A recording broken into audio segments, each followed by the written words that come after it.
Hello everyone. 1 John 5:7, King James Bible. I haven't bothered to make a video on this particular verse yet because I think most people are aware that it's a scribal corruption. It's an inauthentic verse that John didn't write. However, someone asked me about it the other day, so I thought, well, I probably should make a video on it at some point. For there are three that testify in heaven, the Father, the Word, and the Holy Spirit, and these three are one. Now, I've seen where some people make statements like, well, this would be a very powerful proof of the Trinity, if in fact it was authentic. I don't think that's the case, and we'll see that in a minute. One of the things about this verse is that there's a lot of disinformation being spread around about this verse. Disinformation just being a nice word for outright lies. For example, people say, well, Cyprian quoted it. Well, you go check the source, and Cyprian's not quoting this verse. Or Tertullian quoted it, and you go check the source. Tertullian didn't quote it. Or I've seen where people say, well, so-and-so quoted this verse, in early church, and then you go check, and it's a suspicious writing, a spurious writing, attributed to a certain person. And it's probably inauthentic. The whole writing is inauthentic, let alone quoting this verse. Stuff like that. There's all kinds of disinformation written about this passage. And when you start looking at it, you really start to realize how people are really, really stretching, telling outright lies, really, about this passage and who quoted it in the early church to try to, say it's authentic. The evidence against this passage is very, very strong. Very strong. And that's why you don't see it in modern translations. First of all, let's just suppose that it was authentic, just for the sake of argument. What would it prove? Would it prove the Trinity? Well, no, if you read it in context, it wouldn't really prove anything. It would basically prove the same thing as John 10:30. Similar to John 10:30. I and the Father are one. The problem here is that you get many Trinitarian folks who read into the text and they kind of forget about the context when they're doing it. So they'll read something like, for there are three that testify in heaven, the Father, the Word, and the Holy Spirit, and these three are one God. Just fill in the blanks however you like. Or one being, or one substance. So they read into the text. But if you read the context, what John is talking about is one united testimony. The Spirit, the water, and the blood. These three are one. For there are three that testify in heaven, the Father, the Word, and the Holy Spirit, and these three are one. And there are three that testify on earth, the Spirit, the water, and the blood, and these three are one. Well, are we to suppose the Spirit and the water and the blood are one being? You see how goofy it's going to get if you're consistent? So all John would be talking about here, if this verse were authentic, is that there would be a united testimony. The Father, the Word, and the Holy Spirit would be in agreement, one united testimony, the same as the Spirit, the water, and the blood. But as it turns out, it's like 99.999999999% sure that this verse wasn't written by John. And there's a number of reasons that we can look at that tell us that. First of all, you have to understand the difference between Greek manuscripts and Latin manuscripts. And the simplest way to do that, I'm just going to kind of dumb it down into a really simple way, is to just take Europe, maybe add the Middle East in there, and then just start between Italy and Greece, and then just draw a line straight up, and divide Europe into a west half and an east half. And the east side spoke Greek in church, the west side spoke Latin in church. She had the Latin speaking and the Greek speaking. So you can imagine how the Greek half of the church never had to translate anything. They just had to make copies and copies of the Greek, because it was originally written in Greek. Where the west half had their Latin translations, the west half of the church. In the east half of the church, the Greek-speaking church, you can't find this verse. It's only found in 8 very late Greek manuscripts. And 4 of those have it written in the margin. It was added later. You can tell by looking at them. Most of these manuscripts, these late manuscripts that have the verse, are from the 16th century. And the earliest manuscript, maybe 14th, 15th century, I don't think they're sure, or 15th or 15th century, I think they think it is. It has this verse written in the margin. It's called a gloss. So there's no sure evidence that 1 John 5:7 existed in any Greek manuscript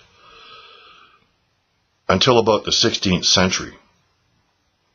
Okay, and they call this the comma. It's kind of a term used for this verse, the comma Johannium. And so you have this situation where the eastern part of the church didn't have this verse in their Bibles. Okay, and we have lots of manuscripts, early manuscripts dating back to the 4th, 5th century, and this verse isn't there. And that's very telling, because they were Trinitarians. These 4th, 5th century and up till today, or up till the 16th century, they were Trinitarians. So do you think they would let this verse sort of sneak out of all their Bibles in the eastern half of the Roman Empire? It's a ridiculous proposition. How did they let this verse get away? You know, and it's not just out of one Bible, it's out of thousands. It's a ridiculous proposition, but it's not there. The verse does not exist, but it did exist in Latin manuscripts from about the late 4th century, early 5th century, somewhere in there, we're not sure. And then you can see how it kind of creeps into, by making copies, it creeps into the western part of the church. So the eastern part of the church doesn't even have 1 John 5:7. The western part of the church does have 1 John 5:7. So it's a pretty easy conclusion to reach. Somehow it entered into the copies of the western half of the church. I mean, you just can't have a situation where, the Greek-speaking eastern half of the church just sort of let this verse sneak out of their Bibles. It's really a ridiculous proposition. It's absurd. Especially in view of the fact that they were Trinitarians. They're not going to want this verse out of their Bibles. But it's not there. And that's probably the most telling evidence that this verse is fake. It's a fake. It somehow got into these Latin manuscripts, and then it just kind of spread in the western part of the church.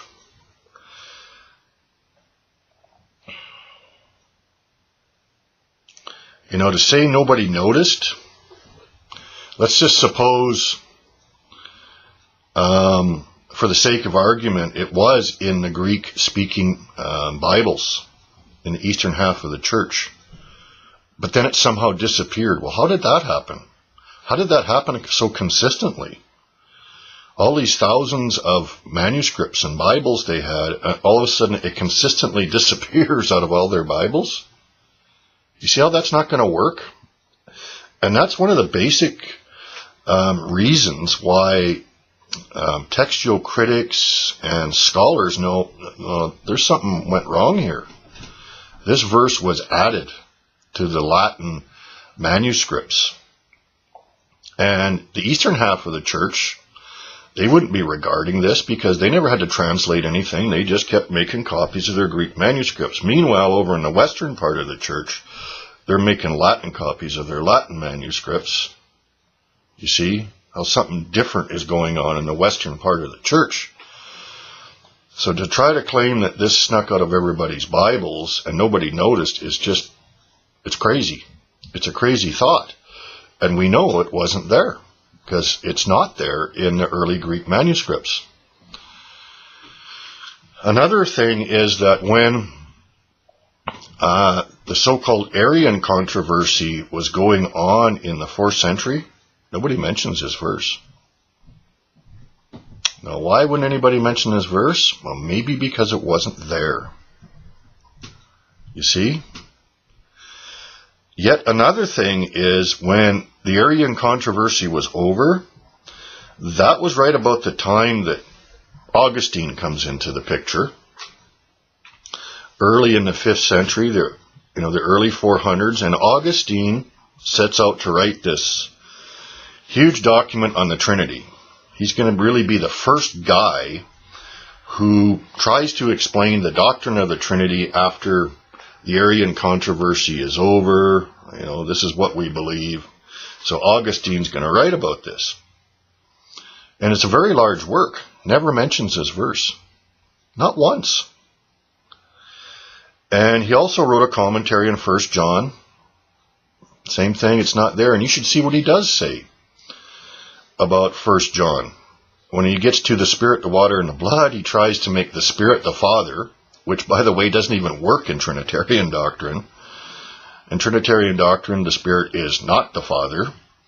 He tries to make the water the Spirit, and he tries to make the blood Jesus.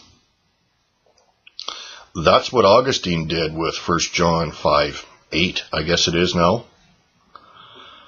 The Spirit becomes the Father, the water becomes the Spirit, the blood becomes Jesus, and he tries to, sort of allegorically interpret that verse in this way. Why would he bother doing that? Because 1 John 5:7 wasn't there.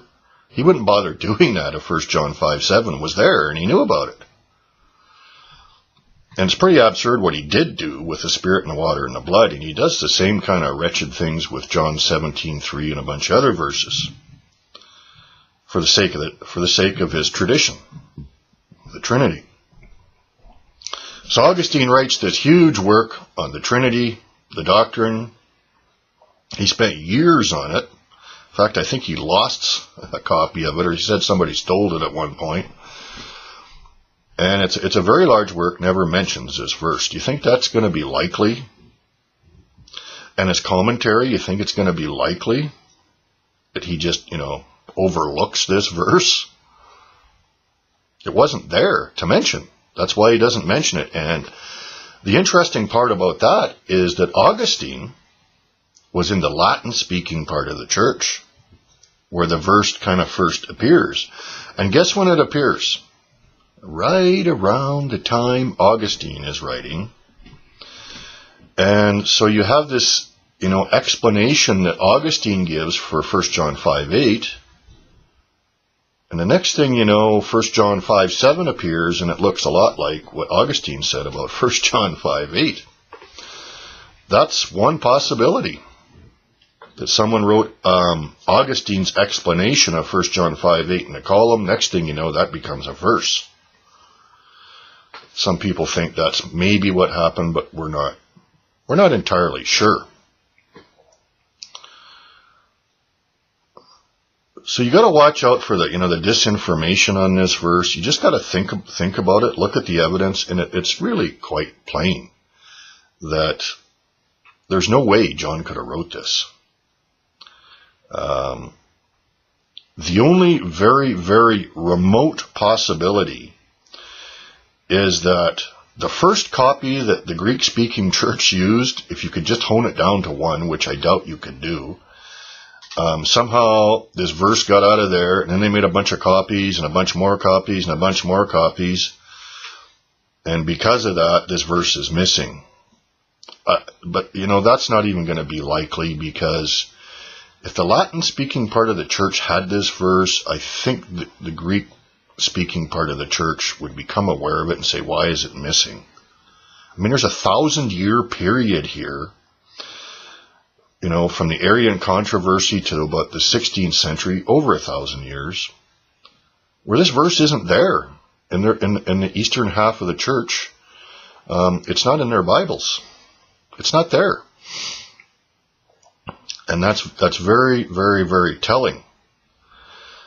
There's another twist to this verse that might be the possible source of it. There's a guy by the name of Priscillian in Spain. And his story is that he was ultimately condemned and executed for sorcery. But there's some writings of his, or we think they're his, that have a verse very similar to 1 John 5:7 in Spain, Latin-speaking part of the church. And this is about 380 AD. Now, the verse isn't exactly the same as you see in the King James version of 1 John 5:7. It's a little bit different. However, he might have been the source for this verse. And right about that time, the barbarians are coming from the north and the east into Spain. And a lot of Christians were fleeing Spain. And guess where they were going? North Africa. And North Africa is where we first see this verse appearing in Latin manuscripts. So it could very well be that, Christians taking manuscripts that were maybe doctored by Priscillian, they end up in North Africa, copies are made, and then they end up back going north into Spain and France, and they become part of the tradition of the Latin-speaking western half of Europe. I think that maybe could be what happened. I did a little research on some of the historical events surrounding all this, and there's another guy we know about who came from Spain, went to North Africa. He was associated with some key figures in the church that we know about. Augustine was in North Africa too, by the way. And so you can sort of see how it probably happened, how this verse ended up in Latin manuscripts. And I think there's a good case to be made. It probably did start in Spain, and this corruption got in there with Priscillian or some of his associates or somebody that taught him or something like that. At any rate, we know it was introduced into the Latin manuscripts, and it was never there until about the very late or early 5th century in the Latin-speaking church. It never was there in the Greek-speaking church, and it just kind of showed up in the 16th century. And the reason that would happen, that it would show up in Greek manuscripts in the 16th century, is it had a lot to do with the East and the West being able to exchange information. Before that time, it kind of wasn't possible. It had a lot to do with the Moors in Spain and the Muslims and what they had control of versus the Christians and what they had control of. And that kind of changed in the 14th, 15th, 16th centuries in there. It started to change. And so there was this exchange of information, and that's why it would start showing up in Greek manuscripts in the 16th century. So when you look at all the facts, you can get a pretty clear picture of why we can be sure that John didn't write this verse. And even if he did, it still wouldn't prove the Trinity. It would only prove that the Father, the Word, and the Spirit are one united witness, one testimony. Yeah, everybody agrees with that. And so really, as a Trinitarian proof text, and I notice Trinitarians still use this verse, I don't know why, it falls flat. You know, even if it was authentic, even if we suppose that for the sake of argument, it still doesn't show anything. And I've noticed there's kind of two different people that appeal to this passage. There's the King James only people. So of course they're going to appeal to it. But then I noticed there's another group of people that appeal to 1 John 5:7 as well as 1 Timothy 3:16. And those people are people that don't read the King James Bible. They usually read something like the NIV or something similar. Except when it comes to 1 John 5:7 and 1 Timothy 3:16, they'll just abandon their own translation and they'll appeal to the King James Version. Why? There's kind of a measure of dishonesty in that. You know, you're just cherry picking whatever you can find to try to promote your doctrine when you do things like that.